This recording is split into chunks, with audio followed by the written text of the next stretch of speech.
పేరు సోమగారి నరేందర్ గౌడ్. నేను Osmania university PhD స్కాలర్గా ఉన్నాను. ఈరోజు ఈ Medak, Nizamabad, Adilabad, Karimnagar graduate council constituency ఎన్నికల్లో అభ్యర్థులుగా నిలబడినటువంటి వ్యక్తులను చూసినప్పుడు మేము కూడా రాజ్యాంగం ప్రకారం ఉన్న హక్కును మేము వాడుకుందామని చెప్పేసి ఉపయోగించుకుందాం, ఈ ప్రజాస్వామ్యాన్ని బలోపేతం చేద్దామనే దృష్టితోటి మేము కూడా ఇక్కడ నామినేషన్ వేయడం జరిగింది. ఒక గ్రాడ్యుయేట్ ఎమ్మెల్సీ క్యాండిడేట్గా ఇండిపెండెంట్గా నామినేషన్ వేయడం జరిగింది.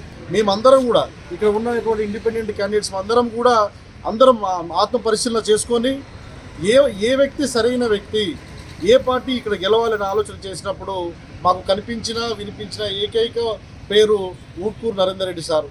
ఆ సారు ఇక్కడ ఈ కరీంనగర్ ఉమ్మడి జిల్లాలో కావచ్చు, ఈ చుట్టుపక్కల జిల్లాలో కావచ్చు, ఆయన ఎంతో సేవాభావంతో పేద ప్రజలకి, పేద విద్యార్థులకి సేవలు చేస్తూ ఉచిత విద్యను అందిస్తున్నటువంటి వ్యక్తి. మేము ఈ ప్రాంతం కాకపోయినప్పటికీ ముఖ్యంగా విద్యాదానం చేసినటువంటి గొప్ప వ్యక్తి, అటువంటి వ్యక్తి నరేందర్ రెడ్డి గారు అని చెప్పి మేము అర్థం చేసుకోవడం జరిగింది.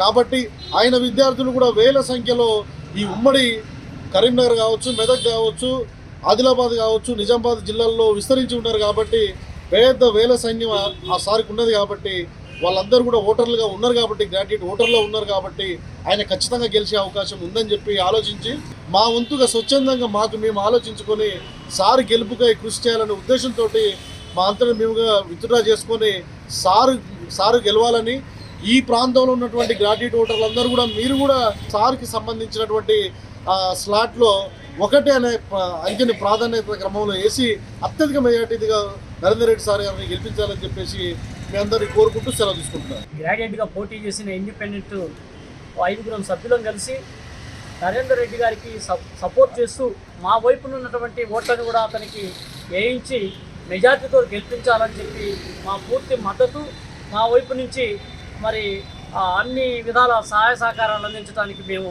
సిద్ధంగా ఉన్నాం. అలాగే మంచి క్యాండిడేట్ కాబట్టి ఆ క్యాండిడేట్ని గెలిపించాలి. అదే విద్యార్థులకి రేపు భవిష్యత్తులో మంచి భవిష్యత్తుని ఇవ్వటం కోసం అతను పాటుపడతాడు. నిజాయితీ గల వ్యక్తి కాబట్టి మా వైపు నుంచి పూర్తి సపోర్టు ఇస్తూ గెలిపించాలని కోరుతున్నాం.